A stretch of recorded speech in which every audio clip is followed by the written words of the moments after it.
Oi, pessoal, tudo bem? Hoje a gente vai falar sobre hemorragias interna, externa e amputações também nessa aula. Bom, quando a gente pensa em hemorragia, a gente tem que levar em conta o vaso que foi lesado. Qual vaso está sangrando? É uma artéria? É uma veia? Ou é um capilar? Né? É, vocês vão aprender isso com bastante aprofundamento, a diferença dos tecidos, estrutural e tudo mais desses três vasos, em anatomia e fisiologia. Mas, sem dúvida alguma, um sangramento proveniente de um rompimento arterial, ele costuma ser muito mais importante, porque a artéria é um vaso de resistência, o sangue realmente jorra por lá, né? Enquanto a venosa, há um derramamento de sangue também, há uma perda sanguínea importante, mas vai depender também do calibre da veia. E a capilar são vasos muito, muito pequenininhos, alguns assim, da espessura de um fio de cabelo, sabe?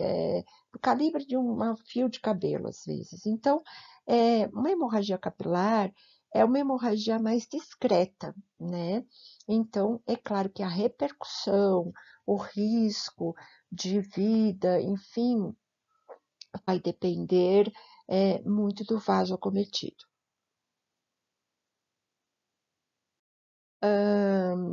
Então, dando a definição de hemorragia, né? Então, é quando eu tenho perda de sangue pela ruptura de algum vaso sanguíneo, né?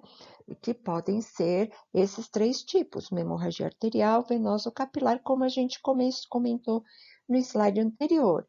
Então, não vou ler tudo de novo aqui, mas só vou destacar algumas coisas. Na hemorragia arterial, o sangue, olha, ele literalmente jorra, tá? Porque a artéria é um vaso de resistência, tá bom? A venosa, o sangue venoso, a gente percebe que o sangramento, se trata de um sangramento venoso, porque inicialmente pela cor, né? O, a veia, o sangue venoso, ele tem uma coloração mais escura, né? E a capilar é aquela perda mais lenta de sangue, né? E que, portanto, é, é, é mais fácil de conter, o risco é bem menor de complicações e tudo mais. Bom, do ponto de vista clínico, a hemorragia é classificada como interna e externa, tá? Ambas podem ser muito graves, né? A diferença é que a interna, muitas vezes a gente não vê, né? Como na foto aqui, exemplificando como está nessa foto, olha, nessa foto aqui, nessa parte, eu vejo um hematoma enorme, então certamente houve ruptura de vasos importantes, é só uma foto ilustrativa, né? Houve ruptura de vasos que fez aparecer esse hematoma na pele, certamente tem um hematoma lá dentro da cavidade, no caso aí abdominal também. Mas a interna nem sempre a gente vê, né? Assim, nem sinais assim de hematoma. Então, a gente avalia outros sinais do paciente que nós vamos conversar. E a externa é aquela que o sangue é visível, né? Visível a perda de sangue para o exterior do organismo. Hemorragias, quando elas são grandes e importantes, elas são emergências clínicas, elas devem ser tratadas com a máxima prioridade. Lembra quando a gente falou lá da aula de politrauma? Então, se a hemorragia for importante e ameaçadora à vida, é ela que a gente deve conter primeiro. Bom, as causas das hemorragias são multifatoriais, né? Pode ser desde doenças, né? Pessoas que têm distúrbios da coagulação ou que fazem uso de anticoagulantes e estão extremamente anticoaguladas, podem sangrar espontaneamente, ou traumas, enfim. Então, no caso das hemorragias externas, o mais comum são aquelas de origem traumática, né? Cortes, acidentes automobilísticos, motociclísticos, atropelamentos.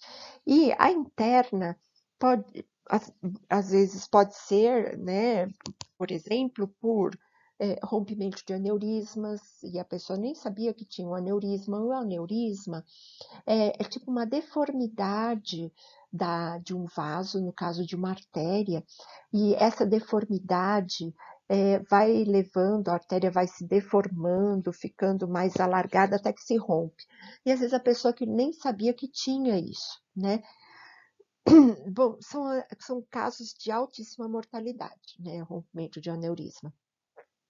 Úlcera gástrica, né? Que está tão intensa, não está sendo tratada adequadamente, enfim, e sangrou e teve grandes perdas de sangue.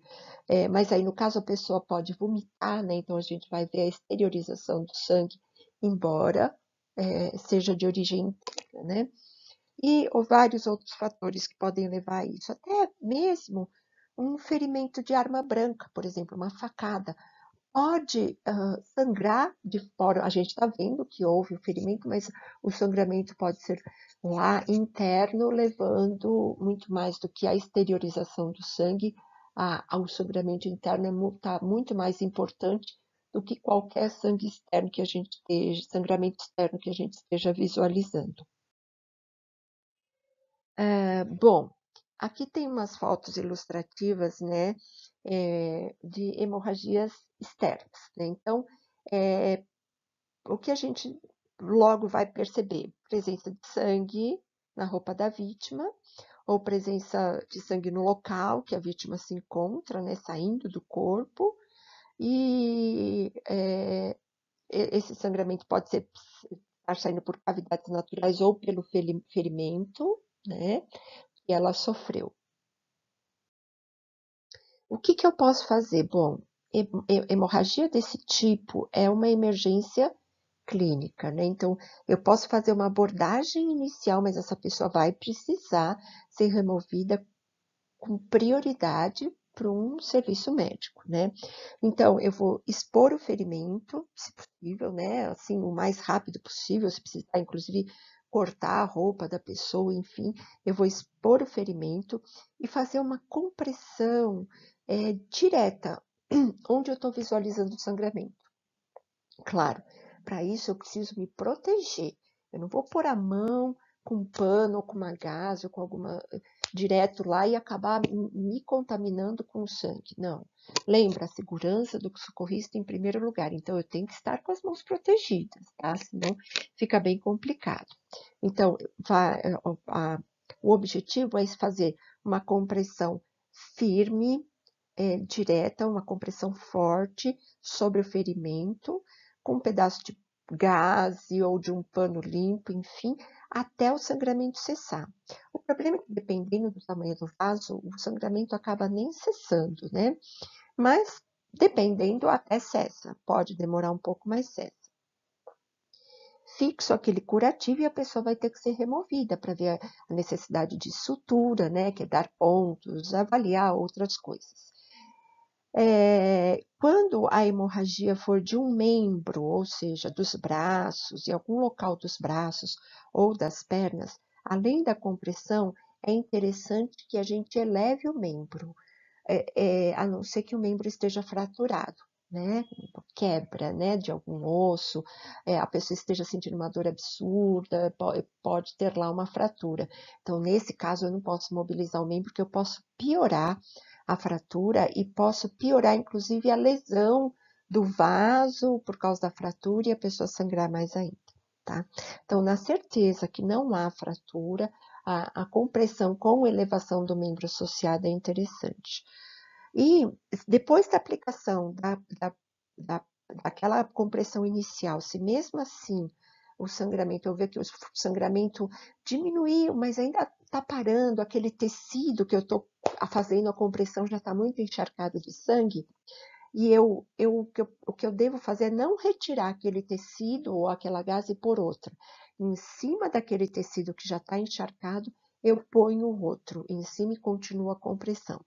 Por quê? Porque se eu retirar aquele tecido, um coágulo ou aquela gás que eu já comecei a primeira compressão, que já tiver o início da formação de um coágulo lá, eu vou estar removendo mecanicamente junto com o tecido ou com a gase. Então, eu mantenho aquela compressão, aquele material que eu estou fazendo a compressão inicial e só associo um outro por cima, exercendo uma compressão maior ainda. Então, essas fotos ilustram aqui, né, a elevação do membro. Você vê que nos desenhos aqui não mostra a luva, mas nesses outros aqui mostra as luvas, a proteção, isso é fundamental. Da hemorragia interna, nem sempre eu vou visualizar. Eu posso, como está mostrado aqui, olha, como está mostrado aqui, deixa eu pegar uma caneta, uma corzinha aqui para mostrar para vocês. Como está mostrado aqui, eu vejo uma mancha, né? É uma mancha de sangue. E que essa pessoa, ela certamente está tendo um sangramento lá dentro. Pode ser um sangramento que já ocorreu e já se resolveu e ficou só o hematoma, ou pode ter um sangramento ativo lá dentro. Eu não sei, não dá para ver. Então, o que a gente tem que observar nessa pessoa? Sinais e sintomas que façam a gente entender que o sangramento está ativo. Então, vamos falar sobre isso. Ah, então, a hemorragia interna, ela acaba, não é que ela é mais grave que a externa, mas a externa a gente tem a certeza do que está acontecendo. É grave, é gravíssima, a gente tem a certeza do que está acontecendo, porque a gente está vendo o sangramento, exatamente o que está sangrando, o ponto que está sangrando, né? E eu lá consigo tentar fazer uma compressão para tentar segurar alguma coisa lá do sangramento, ou de repente até resolver provisoriamente. Já interna, eu não tenho muito como fazer isso, então se torna muito mais preocupante, porque eu não tenho nem como avaliar a proporção do sangramento, né? E não tenho como conter essa hemorragia. Na interna, pode ou não haver saída de sangue pelos orifícios naturais. Então, vamos supor, uma úlcera gástrica, uma úlcera, né, no estômago que rompeu, enfim, que complicou demais, a pessoa não estava tratando direito, complicou, rompeu, sangrou. Então, é possível até que ela vomite sangue, é bem possível, né? Então, pode sair sangue pelos orifícios naturais, né? Eu dei esse exemplo, ou não, né? Outra coisa, além do vômito, vômito se for do estômago, né? Mas se for a hemorragia tiver por alguma lesão de um vaso pulmonar, pode ter tosse com sangue, pode ter manchas arroxeadas pelo corpo, nas pernas, uma fratura de um grande osso, ou na cavidade abdominal, rompimento de algum órgão, um baço, por exemplo, ou algum vaso importante, né? Então, não dá para ter certeza do que está acontecendo. Então, eu vou avaliar sinais e sintomas indicativos do estado de choque hemorrágico. O choque hemorrágico, eu vou estar explicando para vocês.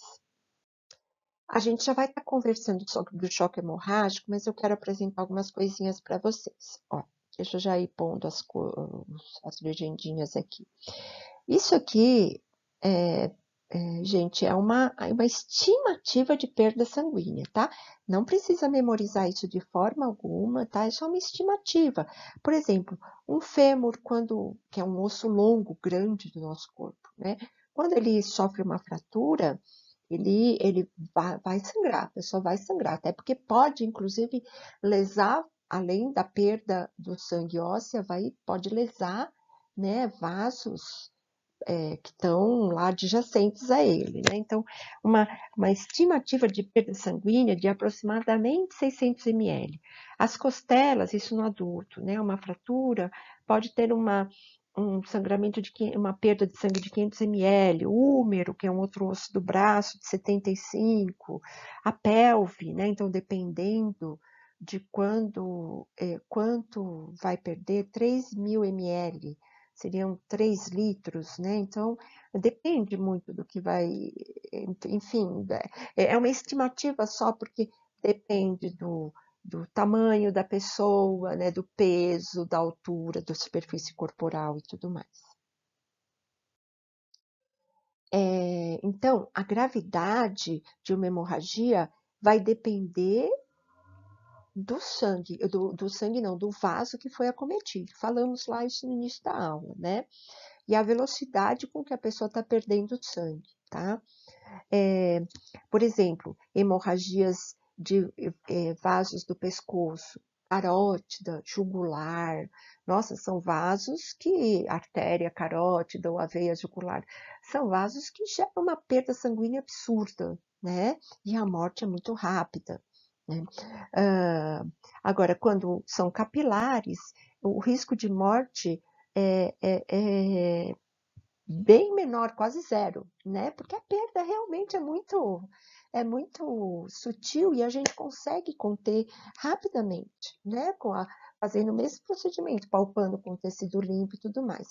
Mesmo assim, enfim, no acidente doméstico, pegou, cortou o dedo, vai sangrar, né? Pode demorar até um pouquinho mais para parar, mais do que uns 2, 3 minutos, né? Mas é importante que eu faça a compressão. E depois, dependendo do tamanho que foi o corte e da profundidade, principalmente da profundidade, muito mais isso. Talvez eu precise realmente ir a um serviço médico para suturar aquele tecido, para dar pontos lá. Então, vamos falar do choque hemorrágico, que é aquele choque que normalmente que pode acontecer numa hemorragia externa, sem dúvida alguma, mas a gente está falando, a externa eu estou vendo a perda de sangue, de onde está vindo e tudo mais, a interna não. Então, ela é mais tensa, né? Me dá menos possibilidades de ação, porque eu não tenho como ir lá e comprimir o vaso e tudo mais. Então, quais são os sinais de choque hemorrágico? Quando a pessoa começa a ter cianose, por exemplo, labial, cianose é aquele arroxeamento, né, dos lábios ou das extremidades. O nível de consciência começa a diminuir. Então, inicialmente ela fica agitada, assim, ansiosa, tal, e aí vai perdendo as forças, vai ficando mais sonolenta até perder a consciência. Por que isso acontece? Porque tá indo menos sangue pro cérebro, né? Tá indo menos sangue, menos oxigênio. E os neurônios, as células cerebrais, elas não aguentam. Elas não aguentam a falta de oxigênio e de nutrientes, né? O pulso, se eu tentar palpar pulso, eu vou ver que o pulso está bem fraquinho, sabe? Eu não sinto aquela onda pulsátil forte no meu, né, na palpação do pulso, está bem fraco, muitas vezes rápido, na maioria das vezes rápido, porque o corpo, pela perda do sangue, o coração tenta compensar essa perda batendo mais rápido, para tentar levar mais rapidamente oxigênio e nutrientes para os tecidos. A respiração inicialmente fica mais rápida, depois vai ficando mais superficial até ter uma parada cardiorrespiratória. A pele fica fria, pálida, lógico, pela perda sanguínea. E se eu tiver condição de medir a pressão arterial nesse momento, eu vou ver que a pressão arterial está bem baixa, está hipotensa. Então, são sinais clínicos, são sinais e sintomas que me fazem entender que aquela pessoa realmente está entrando num choque hemorrágico. Então, vamos falar de uma outra medida, mas é uma medida extrema, né, para controlar hemorragias, que, como está destacado aqui, é em casos excepcionais, graves, por exemplo, uma amputação, né, o risco de morte iminente, né? Então, se usa o torniquete. O que é o torniquete? O torniquete é um dispositivo que permite garrotear de tal forma o membro que impede completamente a passagem de fluxo sanguíneo e, consequentemente, a hemorragia. Cessaria, então, a hemorragia. Aqui está destacado, olha, aplicar 5 a 7 centímetros do local afetado, né? Então, vamos supor nessa imagem que o sangramento fosse aqui, tá? A pessoa está sangrando, perdendo muito sangue. O torniquete, ele foi posicionado 5 a 7 centímetros acima do local do sangramento, de tal forma que o sangue proveniente aqui do corpo, olha, ele não vai conseguir avançar e também não vai ter perda sanguínea. Então, em tese, o torniquete cessa a hemorragia, né? Entretanto, não se recomenda o uso de torniquetes improvisados, né? Tem que ser um torniquete realmente que permita o controle da pressão, permita o tempo, controlar o tempo de garroteamento. Tudo bem, o tempo a gente pode até controlar no relógio, né? Mas se vocês buscarem, vocês vão encontrar muitas imagens desse torniquete tático. Algumas vêm escritas assim, torniquete tático militar, que é muito usado assim, nas guerras, né, é, e a gente tem, né, a gente teve, aqui agora a gente está numa época que a gente só escuta falar no coronavírus, né, mas até pouco tempo atrás, Síria, Iraque, enfim, plena guerra, né, então, em situações assim, por exemplo, o torniquete seria uma boa, uma opção excepcional, né? Até que seja possível atender a pessoa, né, num serviço especializado. Ou casos, por exemplo, de amputações, a gente vai estar falando amputação traumática, né? Vai ser o próximo tema ainda desses slides. Então, é sempre importante controlar, anotar o horário que foi colocado. Torniquetes improvisados, né? Eles não são recomendados, porque a pessoa tem uma falsa, quem está aplicando o torniquete tem uma falsa impressão de garroteamento, né? Falsa impressão que conseguiu parar o sangramento, mas na verdade, por exemplo, as artérias, elas são muito mais profundas do que as veias, né? Então, a primeira coisa a ser garroteada, quando se faz uma coisa improvisada, são as veias. E isso já diminui muito o sangramento. Só que as artérias continuam lá, né? Ainda há um sangramento. Então, dá uma falsa impressão de hemorragia contida, mas isso só pode piorar a situação, tá? Então, torniquetes não devem ser usados de forma alguma como primeira opção por pessoas leigas. Nem mesmo serviços especializados de resgate usam o torniquete como primeira opção, tá? Só em casos mais excepcionais. Então, vamos falar agora, né, já bem correlacionado com esse tema do torniquete que a gente acabou de falar, dessas amputações traumáticas. Bom, uma amputação traumática é quando houve perda de um segmento do corpo, né? Como está mostrando essa foto aí horrível, né? E normalmente as amputações traumáticas, elas vêm em função de trauma, por isso chamam-se traumáticas, né?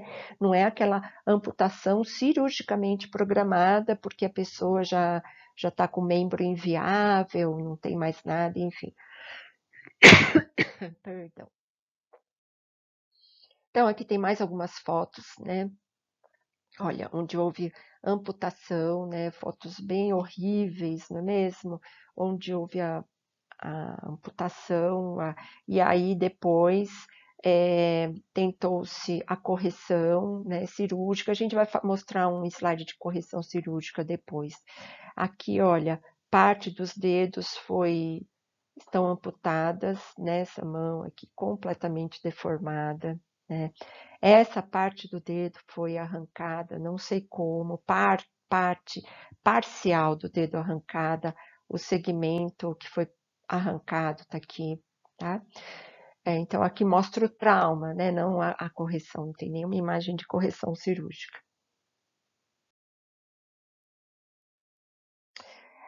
Aqui sim, olha. Então, houve uma perda, né?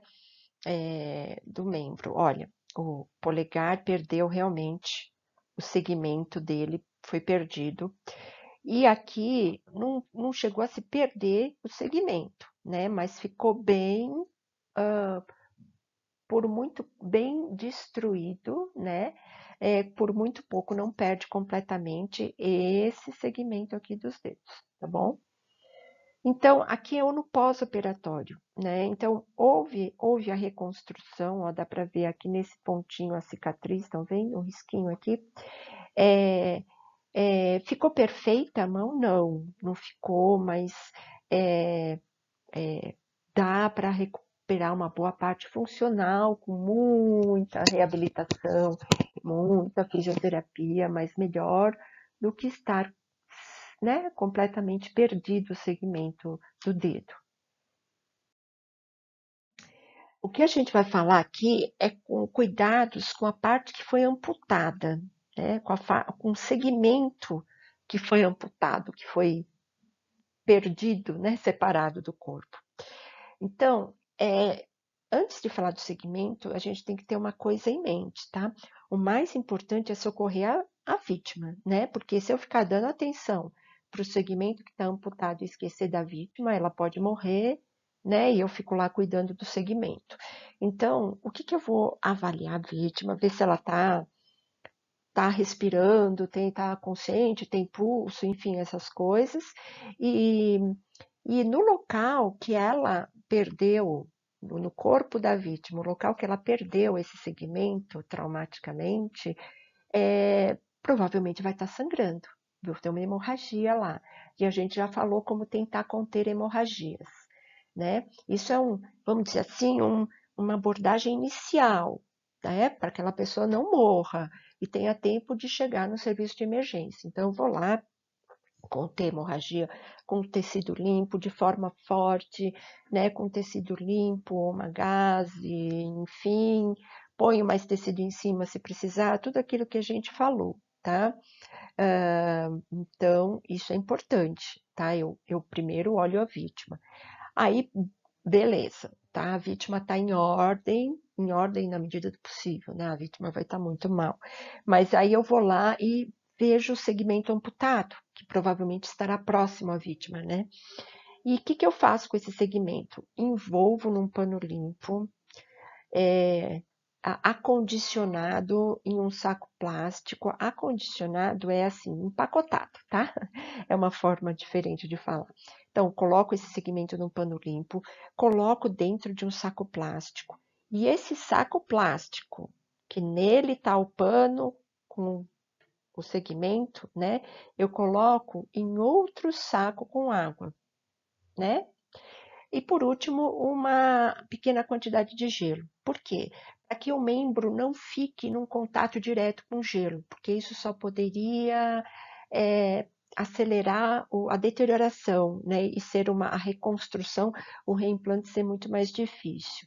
Nossa, mas eu preciso ficar usando saco, pano, não tem uma técnica diferente? Tem, se o serviço especializado chegar de resgate, os bombeiros ou o SAMU, sem dúvida, eles vão acondicionar em locais muito mais.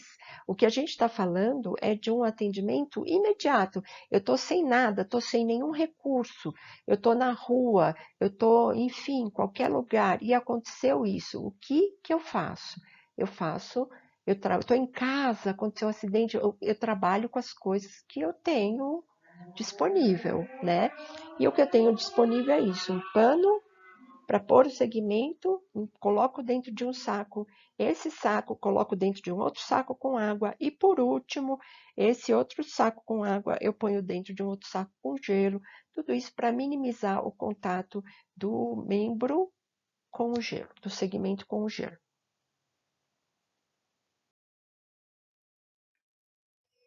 E finalmente, último slide, né? O que a gente não deve tentar fazer, tá? Não ficar tentando lavar, desinfetar, passar água, soro na parte que foi amputada. Nossa, mas está tão sujo, tão feio, então. A recomendação é não manipular, para não deteriorar, para eu não piorar o trauma daquele segmento, tá? E aí levar a vítima e a parte amputada juntos, rapidamente, para um serviço, não tem o que fazer mais, não tem, tá? Isso tem que ser bem rápido, né? Ah, e se eu não achei a parte amputada, enfim, vai a vítima, né? Mas, assim, essa pessoa tem que ser levada o mais rápido possível, tá?